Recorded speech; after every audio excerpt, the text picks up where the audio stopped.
Il y a environ 40 km au sud de Chicago, il y a un tronçon d'eau où rien ne vit, absolument rien, sauf des insectes et des bactéries. Ce n'est pas la pollution ni la surpêche qui ont détruit toute la vie ici, c'est l'électricité. Au fond de la rivière, il y a plusieurs grilles larges d'électrodes qui émettent 2,3 volts toutes les 2,5 millisecondes. Si quelqu'un tombe à l'eau, personne n'essaiera même de le sauver. Mais quel genre d'endroit est-ce et pourquoi existe-t-il encore malgré son danger mortel? Comment tout a commencé? C'est arrivé le matin du 3 décembre 2009. Le canal sanitaire et de navigation de Chicago ressemblait à une scène de crime, ses rives étaient entourées de rubans jaunes de la police et toutes les routes menant à l'eau étaient bloquées par la police locale. Les journalistes se tenaient de l'autre côté du cordon, observant comment 400 travailleurs tuaient la rivière. Les responsables de l'opération ont expliqué à la presse que la rivière devait être empoisonnée par l'électricité pour gagner la guerre contre les poissons. Peu à peu, les poissons ont commencé à flotter à la surface, un par un. Certains sont morts immédiatement, d'autres ont flotté un moment, mais à la fin de la journée, des milliers de poissons étaient morts. Ils ont été retirés avec des filets et l'empoisonnement du canal a entraîné environ 25 tonnes de poissons morts. Cette attaque électrique massive a coûté environ 3 millions de dollars aux contribuables et était sans précédent, mais elle a rapidement dû être répétée. Seulement 6 mois après le premier empoisonnement, une autre opération a eu lieu, entraînant 453 tonnes de poissons morts supplémentaires, y compris environ 40 espèces différentes. Tout cela a été fait pour une seule raison, on a trouvé de l'ADN animal dans l'eau où il ne devrait pas être. Les gens ont dû prendre des mesures extrêmes pour empêcher cette créature de remonter la rivière. C'est pourquoi le corps du génie de l'armée des États-Unis a construit une barrière électrique, comme mentionné précédemment, composée de plusieurs grilles d'électrodes de 48 mètres de large, chacune libérant 2,3 volts toutes les 2,5 millisecondes. Les barrières ne couvrent pas tout le canal, elles se trouvent sur un tronçon de 150 mètres et créent un champ électrique dans l'eau. L'équipement qui contrôle tout cela est maintenu dans un bâtiment séparé, si dangereux qu'il est impossible pour quelqu'un d'y entrer sans autorisation. Il y a 3 barrières électriques à différents points du canal, et elles fonctionnent constamment pour s'assurer que rien ne survive dans cette eau. L'idée de créer une telle barrière a été discutée pour la première fois à la fin du siècle dernier.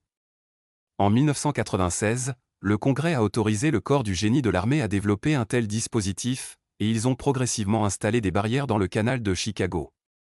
La première barrière y est depuis 2002, la seconde a été installée en 2009, et la troisième est en service depuis 2011. Et étant donné qu'elles fonctionnent encore, il semble que les barrières remplissent leur tâche. Mais je me suis demandé, que se passerait-il si une personne tombait dans le canal? Les experts ont une blague à ce sujet, ils disent qu'un endroit avec des barrières pour poissons est le seul tronçon d'eau où les gardes-côtes n'essaieraient pas de vous sauver. Et ce n'est pas une exagération. Dès que vous mettez un pied dans l'eau, vous êtes seul. Il n'y a pas de barrière sérieuse, juste une clôture qui sépare les gens de l'eau électrifiée, et cette clôture a été installée uniquement parce que certains enfants ou adultes pas très brillants pourraient trouver le canal attrayant. Selon la loi, les États peuvent être tenus responsables de toute blessure subie par quelqu'un à cet endroit ou à proximité, mais seulement s'il n'y a pas de clôture, d'où sa présence. Tout le reste dépend de la personne qui décide de la franchir.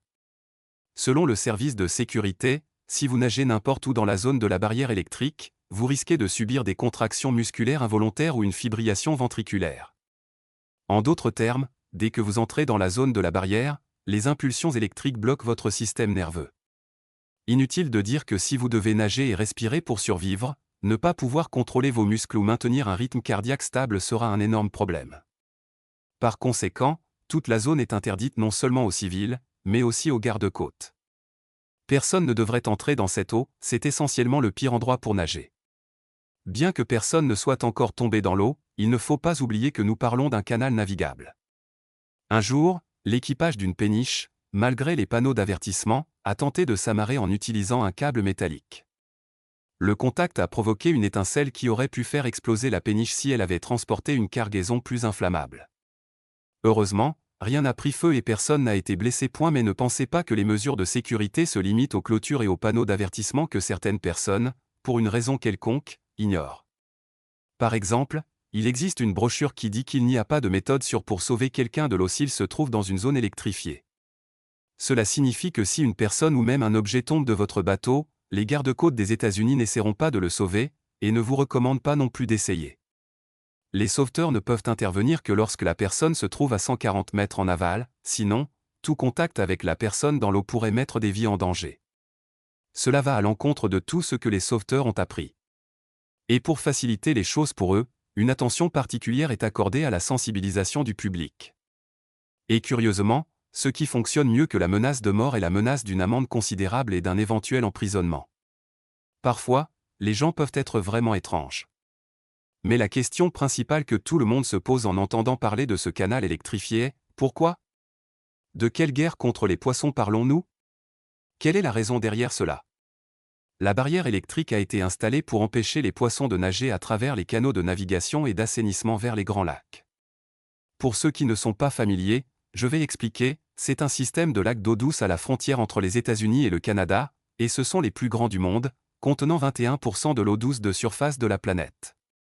En bref, ce sont des masses d'eau incroyablement importantes, et avec toute leur biodiversité, elles sont maintenant menacées par l'invasion de la carpe asiatique.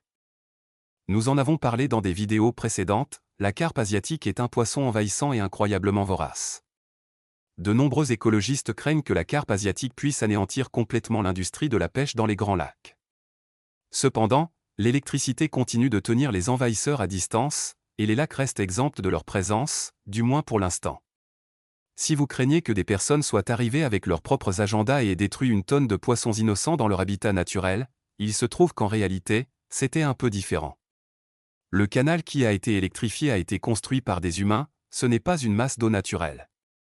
Il a été créé pour relier le fleuve Mississippi au Grand Lac, stimuler le commerce et soutenir l'économie, et aussi pour détourner les déchets de Chicago.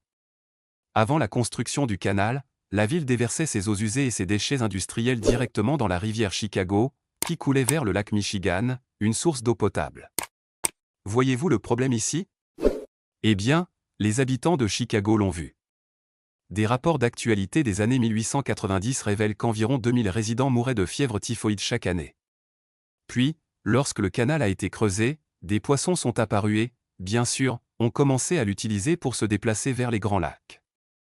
Avant la construction des barrières, les gens ont observé pendant près de 10 ans comment 2 espèces de carpes asiatiques envahissantes avançaient dans les rivières Mississippi et Illinois. Ils étaient presque dans les grands lacs et devaient être arrêtés immédiatement. S'il s'agissait d'espèces locales, peut-être que les gens auraient envisagé des mesures moins drastiques, mais ces poissons ne ressemblent à rien d'autre. Non seulement ils se déplacent vers un nouvel endroit, mais ils s'en emparent littéralement. Lorsque ces poissons arrivent dans une nouvelle masse d'eau, ils attaquent tout ce qui les entoure. Certains changent la chaîne alimentaire depuis la base, éliminant les algues et le zooplancton de l'eau, d'autres attaquent des poissons plus gros, y compris ceux qui ont une valeur commerciale.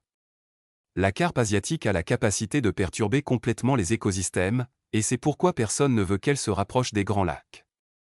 En fait, tout est assez sérieux, et même avec une telle barrière, les experts en écologie ne sont pas sûrs à 100% que le danger est passé. Qu'est-ce qui vous a le plus étonné dans cette histoire? Faites-le nous savoir dans les commentaires.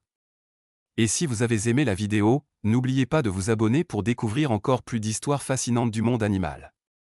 À bientôt sur Curiosidad Animal.